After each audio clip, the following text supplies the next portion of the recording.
Bismillahirrahmanirrahim. Assalamualaikum warahmatullahi wabarakatuh. Waalaikumsalam warahmatullahi wabarakatuh. Sebelum memulai pembelajaran pada hari ini, Bapak harapkan anak-anak sekalian mewakili untuk membaca doa sebelum mulai pembelajaran hari ini. Saudara Diki, silakan. Baik, kita akan memulai pelajaran hari ini. Sebelumnya kita berdoa terlebih dahulu, berdoa bersama-sama, membaca surah Al-Fatihah bersama-sama.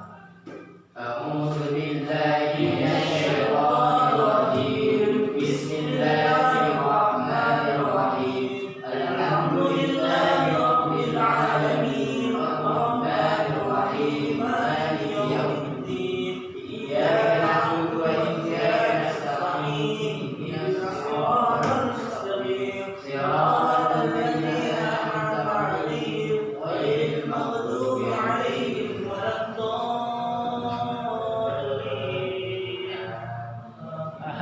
Baik, terima kasih kepada saudara Diki. Selanjutnya Bapak akan mengabsen dulu sebelum mulai pembelajaran.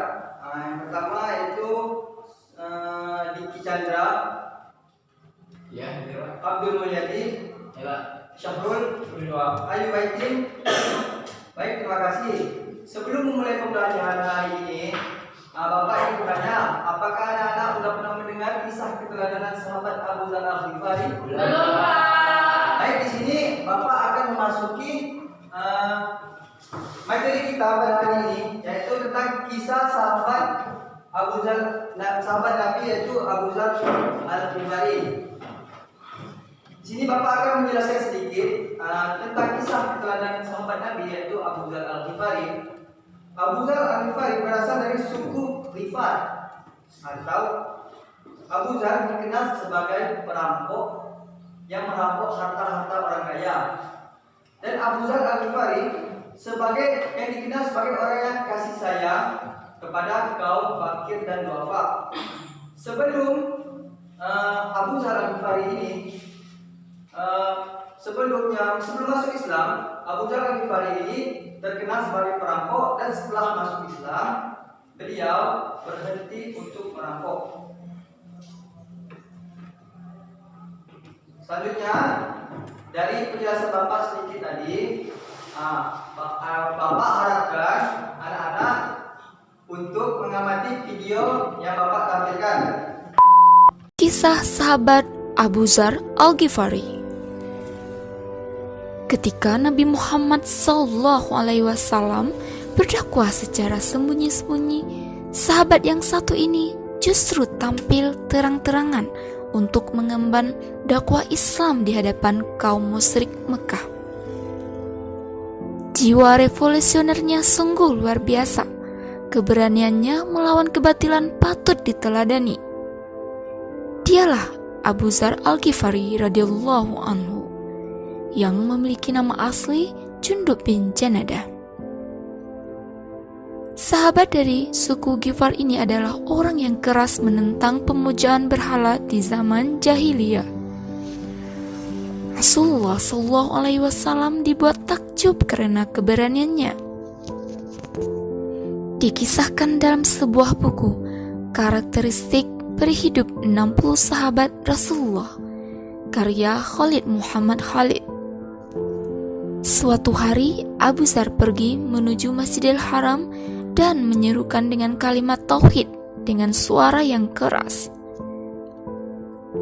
Asyhadu an la ilaha illallah wa asyhadu anna Muhammadan Rasulullah. Teriakan ini merupakan teriakan yang pertama menentang kaum kesombongan orang-orang kafir Quraisy. Abu Dzar dikenal sebagai perantau asing.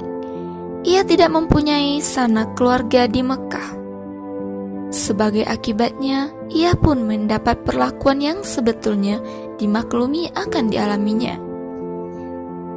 Orang-orang musyrik mengepung dan memukulnya hingga rubuh.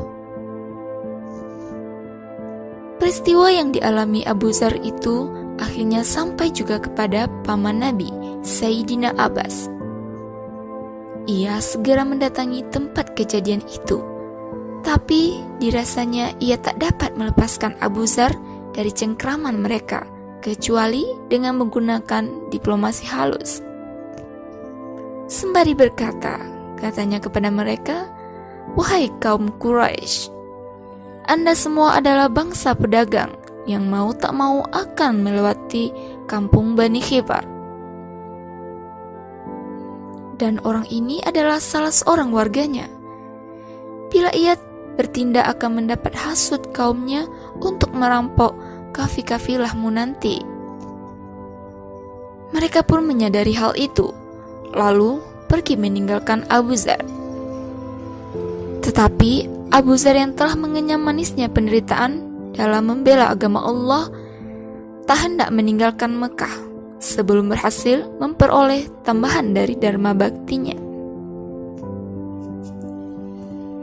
Pada hari berikutnya, tampak olehnya 2 orang wanita sedang tawaf berkeliling berhala-berhala Usaf dan Nailah sambil memohon kepadanya. Abu Dzar datang dan berdiri menghadangnya. Lalu di hadapan mereka berhala-berhala itu dihina sejadi-jadinya. Kedua wanita itu berteriak hingga orang-orang gempar dan berdatangan laksana belalang. Lalu menghujani Abu Dzar dengan pukulan hingga tak sadarkan diri. Ketika beliau siuman, maka yang diserunya tiada lain hanyalah kalimat, "Tiada Tuhan yang hak diibadahi melainkan Allah, dan bahwa Muhammad itu utusan Allah." Rasulullah SAW sendiri maklum akan watak murid barunya yang ulung ini serta keberaniannya yang menakjubkan dalam melawan kebatilan. Hanya sayang saatnya belum tiba untuk berdakwah terang-terangan, Rasulullah memerintahkan Abu Dzar kembali ke kampungnya sampai Islam lahir secara terang-terangan. Ketika berkumpul dengan kaumnya, Abu Dzar menceritakan tentang Nabi yang baru diutus Allah, yang menyeru kepada Allah yang Maha Esa dan membimbing mereka supaya berakhlak mulia. Alhasil, seorang demi seorang dari kaumnya masuk Islam. Bahkan atas izin Allah, suku lain yaitu suku Aslam pun ikut memeluk agama Islam. Cahaya Islam pun terpancar dan semakin bersinar. Rasulullah kagum dan makin takjub. Hari-hari berlalu mengikuti peredaran massa. Rasulullah SAW telah hijrah ke Madinah dan menetap bersama kaum muslimin. Suatu hari, barisan panjang terdiri atas pengendara dan pejalan kaki menuju pinggiran kota meninggalkan kepulauan debu di belakang mereka. Ternyata rombongan besar itu adalah kabilah-kabilah Ghifar dan suku Aslam yang dikerahkan oleh Abu Dzar. Laki-laki, perempuan, orang tua, remaja, dan anak-anak semuanya masuk Islam. Rasulullah SAW semakin takjub dan kagum. Sabda beliau menunjukkan ketakjuban itu. Sungguh Allah memberi hidayah kepada siapa yang Dia kehendakinya. Rasulullah melayangkan pandangannya kepada wajah-wajah yang berseri-seri, pandangan yang diliputi rasa haru dan cinta kasih. Sambil menoleh kepada suku Ghifar, beliau bersabda, "Suku Ghifar telah dighafar atau diampuni oleh Allah." Kemudian sambil menghadap kepada suku Aslam, sabda Rasulullah, "Suku Aslam telah disalam atau diterima dengan damai oleh Allah." Dan mengenai Abu Dzar, mubalik ulung yang berjiwa bebas dan bercita-cita mulia itu, Rasulullah menyampaikan ucapan istimewa kepadanya. Beliau bersabda, "Takkan pernah lagi dijumpai di bawah langit ini orang yang lebih benar ucapannya dari Abu Dzar." Rasulullah SAW bagi telah membaca hari depan sahabatnya itu dan menyimpulkan kesemuanya pada kalimat tersebut. Kebenaran yang disertai keberanian itulah prinsip hidup Abu Dzar secara keseluruhan. Benar batinnya, benar pula lahirnya, benar akidahnya, dan benar pula ucapannya. Demikianlah kisah keberanian Abu Dzar dan kemantapan iman yang membuat Rasulullah SAW takjub dan bangga. Semoga ridha Allah melingkupi Abu Dzar Al-Ghifari.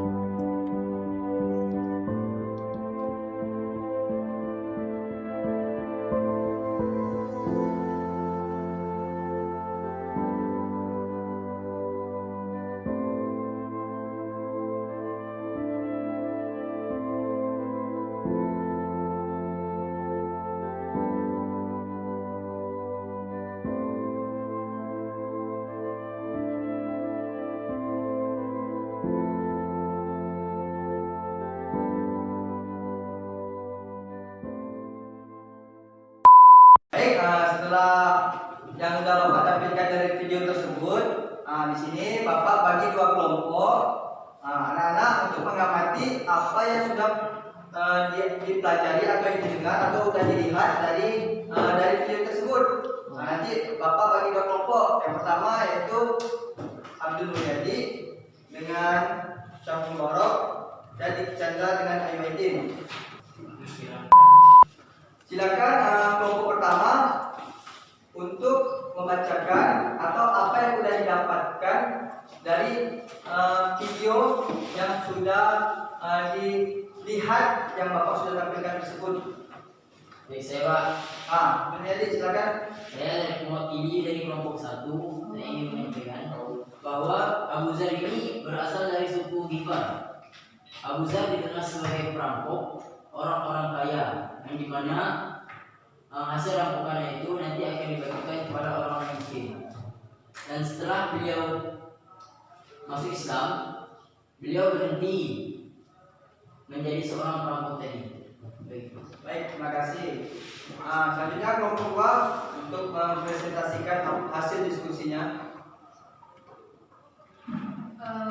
Baiklah, saya Ayu Masri dari kelompok 2. Abu Dzar dikenal sebagai figur yang mempunyai jiwa kasih sayang kaum bangsa, studi kaum fakir sebagai sikap kehidupan dari Abu Dzar Al-Ghifari. Sekian Pak. Baik, terima kasih kepada saudara sekalian yang sudah mendiskusikan hasil video tersebut. Di sini Bapak akan menegaskan kembali dari apa yang di video tersebut bahwasanya Abu Dzar Al-Ghifari terkenal orang yang menentang kepada yang menyembah berhala.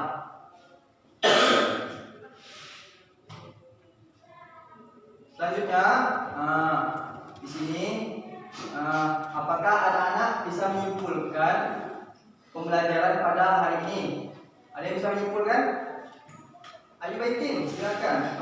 Jadi Abu Dzar itu kan kayak tadi Pak bilang sebagai figur yang memiliki kasih sayang pada kaum bangsa. Nah, si Abu Dzar ini Pak sebelum masuk Islam suka mencuri harta orang kaya karena dia ingin membagikan hartanya kepada kaum bangsa dan kaum kafir. Namun setelah beliau masuk Islam, beliau tidak mencuri lagi Pak. Dan seperti yang Bapak sudah sampaikan bahwa Abu Dzar itu sangat tidak menyembah berhala. Baik, terima kasih kepada Anak Ayu. Di sini apakah anak-anak ada yang bisa menyimpulkan dari pembelajaran pada hari ini? Tidak ada. Baik, terima kasih. Terima kasih dari sampean. Oh ya, Bapak akan menyimpulkan kembali pembelajaran pada hari ini, yang mana Abu Dzar Al-Ghifari ini dikenal sebagai orang yang jujur, taat kepada Allah, dan cerdas menyampaikan kebenaran dan tidak gentar terhadap celaan orang-orang yang ingin membencinya. Mungkin ini dari kesimpulan pembelajaran pada hari ini. Bapak harapkan anak-anak untuk bisa membaca lagi sejarah dari kisah-kisah sahabat Nabi Abu Dzar Al-Ghifari ini. Baik Pak. Sebelum menutup pembelajaran hari ini, Bapak ingin apa yang sudah kita pelajari hari ini, anak-anak bisa presentasikan atau menerapkan kisah-kisah dari keteladanan sahabat Nabi Abu Dzar Al-Ghifari ini. Selanjutnya, sebelum menutup pembelajaran pada hari ini, Bapak ingin saudara Nak Diki untuk menutup pembelajaran pada hari ini. Silakan.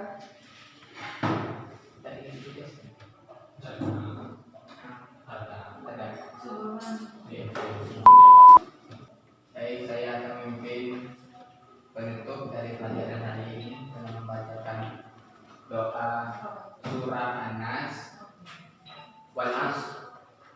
A'udzu billahi minasyaitonir rajim. Bismillahirrahmanirrahim. Wal asri innal insana lafi khusr illa alladziina aamanu wa 'amilus shalihat wa tawassaw bil haqqi wa tawassaw bis sabr. Shadaqallahul azim. Terima kasih kepada anak-anak sekalian sudah berpartisipasi untuk pembelajaran pada hari ini. Sekian dari Bapak. Wabillahi taufiq wal hidayah. Wassalamualaikum warahmatullahi wabarakatuh. Waalaikumsalam.